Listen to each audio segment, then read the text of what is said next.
नमः शिवाय। सोमवार व्रत की कथा। एक बहुत धनवान साहूकार था। उसके घर धन आदि किसी प्रकार की कमी नहीं थी, परंतु उसको एक दुख था कि उसके घर में पुत्र नहीं था। वह इसी चिंता में रात दिन रहता था। वह पुत्र की कामना के लिए प्रति सोमवार को शिव जी के व्रत एवं पूजन किया करता था तथा सायंकाल को शिव मंदिर में जाकर शिव जी के श्री विग्रह के सामने दीपक जलाया करता था। उसके इस भक्ति भाव को देखकर एक समय श्री पार्वती जी ने श्री शिव जी महाराज से कहा, महाराज, यह साहूकार आपका अनन्य भक्त है और सदैव आपका व्रत एवं पूजन बड़ी श्रद्धा से करता है। इसकी मनोकामना पूर्ण करनी चाहिए। शिव जी ने कहा, हे पार्वती, यह संसार कर्म क्षेत्र है। जैसे किसान खेत में जैसा बीज बोता है वैसा ही फल काटता है, उसी तरह इस संसार में जो जैसा कर्म करते हैं वैसा फल भोगते हैं। पार्वती जी ने अत्यंत आग्रह से कहा, स्वामी महाराज, यह आपका अनन्य भक्त है और इसको अगर किसी प्रकार का दुख है तो इसको अवश्य दूर करना चाहिए, क्योंकि आप सदैव अपने भक्तों पर दयालु होते हैं। आप कृपालु हैं और उनके दुखों को दूर करते हैं। यदि आप ऐसा नहीं करेंगे तो मनुष्य आपकी सेवा तथा व्रत क्यों करेंगे। पार्वती जी का ऐसा आग्रह देख शिव जी महाराज कहने लगे, हे पार्वती, इसके कोई पुत्र नहीं है। इसी चिंता में यह अति दुखी रहता है। इसके भाग्य में पुत्र न होने पर भी मैं इसको पुत्र की प्राप्ति का वर देता हूँ, परंतु यह पुत्र केवल 12 वर्ष तक जीवित रहेगा। इसके पश्चात वह मृत्यु को प्राप्त हो जाएगा। इससे अधिक मैं और कुछ इसके लिए नहीं कर सकता। ये सब बातें साहूकार सुन रहा था। इससे उसको न कुछ प्रसन्नता हुई और न ही कुछ दुख हुआ। वह पहले जैसे ही शिव जी महाराज का व्रत और पूजन करता रहा। कुछ काल व्यतीत हो जाने पर साहूकार की स्त्री गर्भवती हुई और 10वें महीने उसके गर्भ से अति सुंदर पुत्र की प्राप्ति हुई। साहूकार के घर में बहुत खुशी मनाई गई, परंतु साहूकार ने उसकी केवल 12 वर्ष की आयु जान कोई अधिक प्रसन्नता प्रकट नहीं की और न ही किसी को भेद भी बताया। जब वह बालक 11 वर्ष का हो गया तो उस बालक को माता ने उसके पिता से विवाह करने के लिए कहा, तो साहूकार कहने लगा कि अभी तो मैं इसका विवाह नहीं करूंगा, अपने पुत्र को काशी जी पढ़ने के लिए भेजूंगा।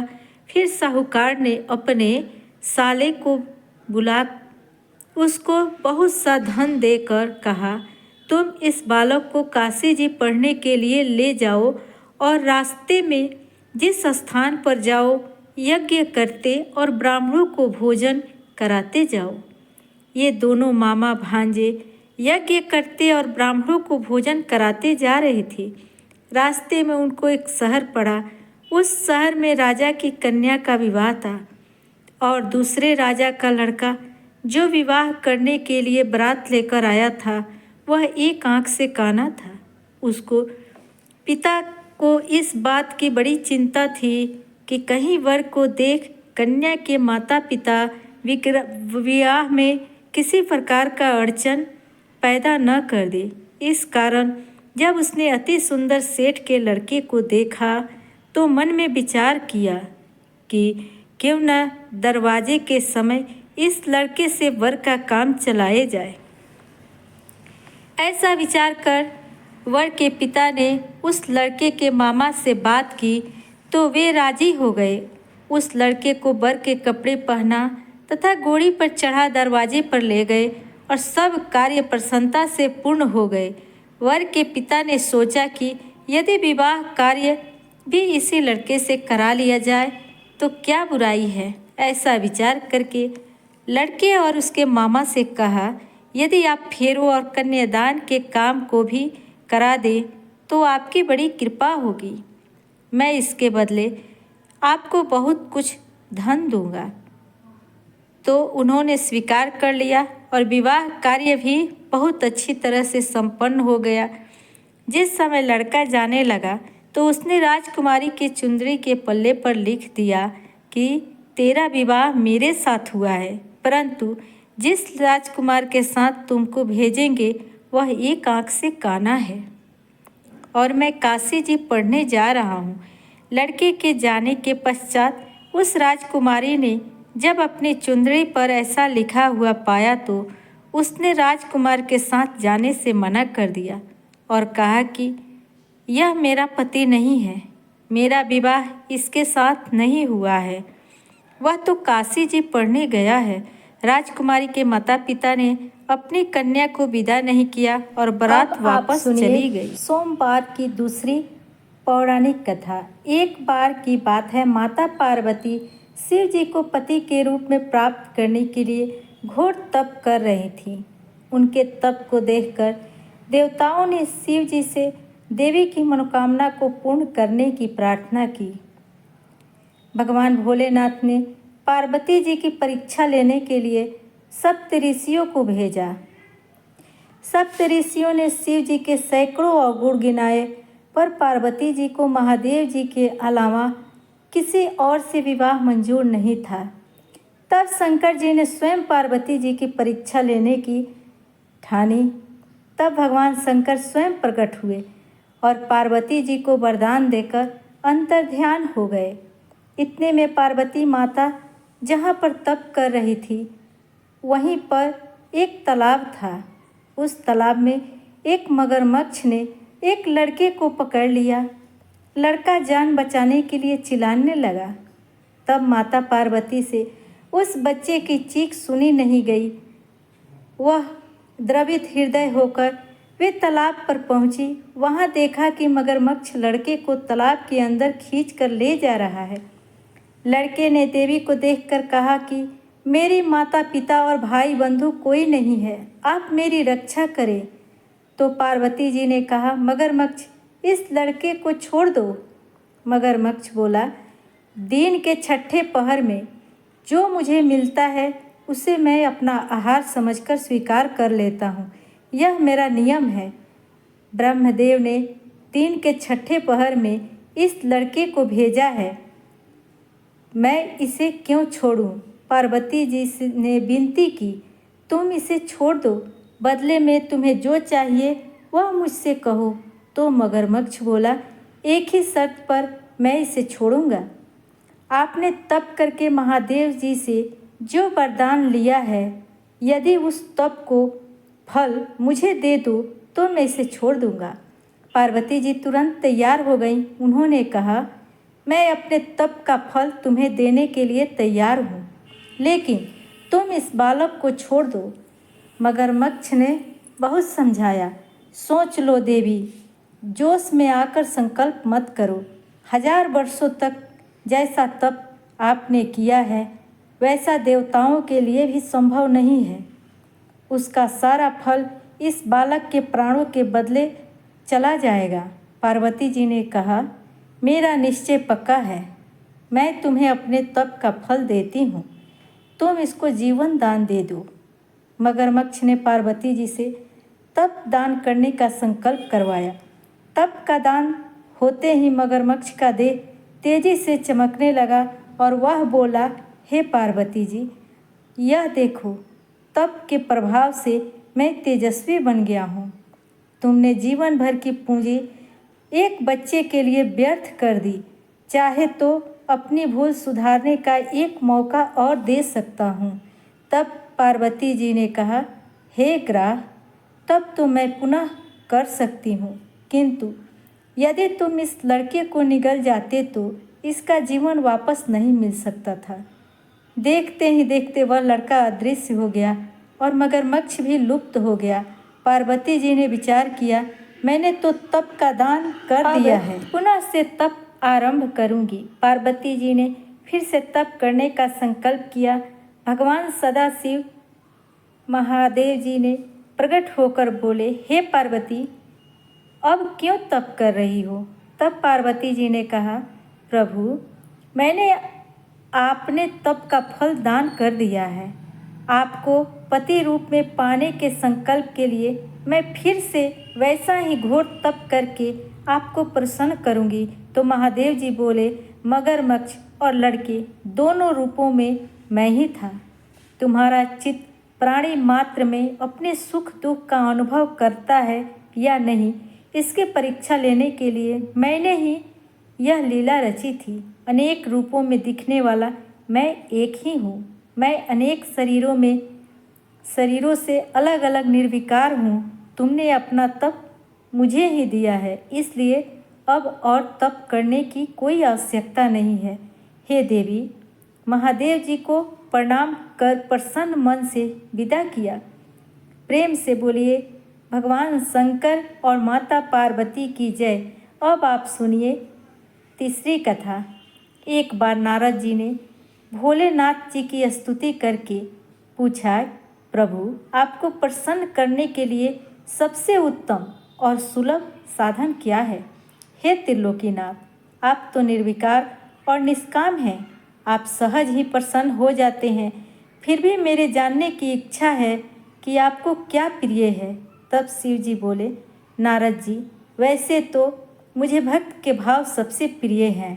फिर भी आपने पूछा है तो मैं बताता हूँ। मुझे जल के साथ बिल्व पत्र बहुत प्रिय हैं। जो अखंड बिल्व पत्र मुझे श्रद्धा से अर्पित करते हैं, मैं उन्हें अपने लोक में स्थान देता हूँ। नारद जी भगवान शंकर और माता पार्वती की वंदना करके अपने लोक को चले गए। उनके जाने के पश्चात माता पार्वती जी ने शिव जी से पूछा, हे प्रभु, मेरी यह जानने की बड़ी तीव्र इच्छा हो रही है कि आपको बेल पत्र इतने प्रिय क्यों हैं। कृपा करके मेरी जिज्ञासा को शांत कीजिए। तब भगवान भोलेनाथ बोले, हे शिवे, बिल्व के पत्ते मेरी जटा के समान हैं। उसका त्रिपत्र यानी 3 पत्ते ऋग्वेद, यजुर्वेद और सामवेद हैं। शाखाएं समस्त शास्त्र का स्वरूप है। बिल्व वृक्ष को आप पृथ्वी का कल्प वृक्ष समझ सकती हैं, जो ब्रह्मा, विष्णु और शिव स्वरूप है। हे पार्वती, स्वयं महालक्ष्मी जी ने पर्वत पर बेल वृक्ष रूप में जन्म लिया था। इस कारण भी बेल का वृक्ष मेरे लिए अति प्रिय है। महालक्ष्मी जी ने बेल का रूप धरा, यह सुनकर पार्वती जी को और कौतूहल बढ़ने लगी। पार्वती जी कौतूहल से उपजी जिज्ञासा को रोक ना पाई। उन्होंने पूछा, देवी लक्ष्मी ने आखिर बिल्व वृक्ष का रूप क्यों लिया? आप ये कथा विस्तार से कहें। तब भोलेनाथ ने देवी पार्वती जी को कथा सुनाना आरंभ किया। हे देवी, सतयुग में ज्योति रूप में मेरे अंश का रामेश्वर लिंग था। ब्रह्मा आदि देवों ने उसका विधिवत पूजन अर्चन किया था। इसका परिणाम यह हुआ कि मेरे अनुग्रह से वाणी देवी सबकी प्रिय हो गई। वे भगवान विष्णु को सतत प्रिय हो गई। मेरे प्रभाव से भगवान केशव के मन में बाघ देवी के लिए जितनी प्रीति उत्पन्न हुई, वह स्वयं लक्ष्मी जी को नहीं भाई। लक्ष्मी जी का श्रीहरि के प्रति मन में कुछ दुराव पैदा हो गया। वह चिंतित और रुष्ट होकर चुपचाप परम श्री शैल पर्वत पर चली गई। वहाँ उन्होंने तप करने का निश्चय किया और उत्तम स्थान का चयन करने लगी। महालक्ष्मी ने उत्तम स्थान का निश्चय करके मेरे लिंग विग्रह की उग्र तपस्या प्रारंभ कर दी। उनकी तपस्या कठोर थी। हे परमेश्वरी, कुछ समय बाद महालक्ष्मी जी ने मेरे लिंग विग्रह से थोड़ा धर्म में एक वृक्ष का रूप धारण कर लिया। अपने पत्तों और पुष्प द्वारा निरंतर मेरा पूजन करने लगी। इस तरह महालक्ष्मी जी ने लाखों वर्षों तक घोर आराधना की। अंततः उन्हें मेरा अनुग्रह प्राप्त हुआ। मैं वहाँ प्रकट हुआ और देवी से इस घोर तप की आकांक्षा पूछकर वर देने को तैयार हुआ। महालक्ष्मी जी ने मांगा कि श्री हरि के हृदय में मेरे भाव से बाघ देवी के लिए जो स्नेह हुआ है वह समाप्त हो जाए। तब शिव जी बोले, मैंने महालक्ष्मी जी को समझाया कि श्री हरि के हृदय में आपके अतिरिक्त किसी और के लिए कोई प्रेम नहीं है। बाघ देवी के प्रति उनका प्रेम नहीं अपितु श्रद्धा है। यह सुन लक्ष्मी जी प्रसन्न हो गई और पुनः श्री विष्णु जी के हृदय में स्थित होकर निरंतर उनके साथ विहार करने लगी। हे पार्वती, महालक्ष्मी के हृदय का एक बड़ा विकार इस प्रकार दूर हो गया। इस कारण हरिप्रिया उसी वृक्ष रूप में सर्वदा अति भक्ति से भरकर यत्न पूर्वक मेरी पूजा करने लगी। हे पार्वती, इसी कारण विश्व का वृक्ष, उसके पत्ते, फल, फूल आदि मुझे बहुत प्रिय हैं। मैं निर्जन स्थान में बिल्व वृक्ष का आश्रय लेकर रहता हूँ। बेल वृक्ष को सदा सर्व तीर्थ में एवं सर्व देवता मानना चाहिए। बिल्व पत्र, बिल्व फूल, बिल्व वृक्ष अथवा बिल्व काष्ठ के चंदन से जो मेरा पूजन करता है वह भक्त मेरा अति प्रिय है। बिल्व वृक्ष को शिव के समान ही समझो, वह मेरा शरीर है। जो बिल्व पर चंदन से मेरा नाम अंकित करके मुझे अर्पण करता है, मैं उसे सभी पापों से मुक्त करके अपने लोक में स्थान देता हूँ। हे देवी, उस व्यक्ति को स्वयं लक्ष्मी जी भी नमस्कार करती हैं जो मेरा पूजन करते हैं। जो बेल मूल में प्राण छोड़ता है उसको रुद्रदेह प्राप्त होता है और ऐसे मनुष्य को सदैव ही माता लक्ष्मी की कृपा रहती है और साथ ही साथ भगवान नारायण की भी कृपा उन पर सदैव बनी रहती है। प्रेम से बोलिए भगवान शिव और माता पार्वती की बात है। पूर्व काल में एक धर्मनिष्ठ राजा का राज था। वह राजा अत्यंत आदर्श और धर्मात्मा था। उनके राज्य में एक अत्यंत सज्जन और धर्मनिष्ठ ब्राह्मण हुआ करते थे जिनका नाम था विष्णु शर्मा। विष्णु शर्मा का रहन सहन अत्यंत सामान्य था। उनके 7 पुत्र थे और सभी पुत्र अलग अलग रहा करते थे। विष्णु शर्मा परम गणेश भक्त थे और सदैव भगवान गणेश जी की संकष्टी चतुर्थी का व्रत किया करते थे, परंतु अब ये वृद्धावस्था में पहुंच गए थे और उनसे गणेश चतुर्थी के व्रत का पालन करना कठिन हो रहा था। इसलिए वो चाहते थे कि मेरी बहुएं मेरी जगह इस व्रत को करें। एक दिन उन्होंने सभी पुत्रों को अपने घर आमंत्रित किया और सायंकाल के भोजन के बाद उन्होंने अपने सभी बहुओं को यह व्रत करने की कामना व्यक्त की। विष्णु जी की कामना सुनकर सभी बहुओं ने साफ मना कर दिया। इतना ही नहीं, उन्होंने विष्णु को घोर अपमान भी किया। केवल सबसे छोटी बहू ने उसकी बात मान ली। सबसे छोटी बहू धर्मनिष्ठ और साफ मन की थी। अपने ससुर की वो पिता का दर्जा देती थी। उसने पूजा के लिए लगते सभी सामान की व्यवस्था की और ससुर के साथ खुद भी व्रत रखा। भोजन नहीं किया, लेकिन अपने पिता समान ससुर को भोजन करवा दिया। आधी रात का समय था। विष्णु शर्मा की तबीयत अचानक से बिगड़ गई। उन्होंने दस्त और उल्टियाँ होने लगी। छोटी बहू ने अपना कर्तव्य निभाते हुए मल मूत्र से खराब हुए ससुर जी के कपड़े साफ किए, उनके शरीर को धोया और स्वच्छ किया। वो पूरी रात बिना कुछ खाए पिए ससुर जी की सेवा में जागती रही। व्रत के दौरान चंद्रोदय होने पर उसने स्नान किया और पूर्ण श्रद्धा भाव से श्री गणेश जी का पूजन और पाठ किया। उसने विधिवत पारण किया और इन कठिन परिस्थिति में भी खुद को धैर्य नहीं खोया। श्री गणेश जी की पूजा और अपने पिता समान ससुर जी की सेवा पूर्ण श्रद्धा भाव से करती रही। छोटी बहू की इस निस्वार्थ सेवा और व्रत उपासना से भगवान श्री गणेश उस पर प्रसन्न हुए और ससुर और छोटी बहू दोनों पर अपनी कृपा की। अगले दिन ससुर की बिगड़ा हुआ स्वास्थ्य ठीक होने लगा और व्रत के पुण्य फल से छोटी बहू का घर धन धान्य से भर गया। छोटी बहू की स्थिति को देख अन्य बहुएं भी इस व्रत से प्रभावित हुई और उनका अपनी करनी का पछतावा होने लगा। उन्होंने बिना विलंब किए अपने पिता समान ससुर जी के पैर छूकर उनसे क्षमा याचना की और उन्होंने भी फाल्गुन कृष्ण पक्ष की संकष्टी चतुर्थी व्रत का पालन किया। इतना ही नहीं, उन्होंने अब से साल भर आने वाली हर संकष्टी गणेश चतुर्थी करने का शुभ संकल्प भी लिया। भगवान श्री कृष्ण असीम कृपा से सभी का स्वभाव सुधर गया। जय शिव ओंकारा स्वामी, जय शिव ओम ओंकारा, ब्रह्मा विष्णु सदा शिव अर्धांगी धारा। ओम जय शिव ओंकारा, एकानन चतुरानन पंचानन राजे, हंसासन गरुड़ासन वृषवाहन साजे। ओम जय शिव ओंकारा, दो भुज चार चतुर्भुज दस भुज अति सोहे, तीनों रूप निरखता तीनों रूप निरखता, त्रिभुवन जन मोहे। जय शिव ओंकारा, अक्षमाला वनमाला मुंडमाला धारी, तीनों रूप निरखता त्रिभुवन मन मोहे।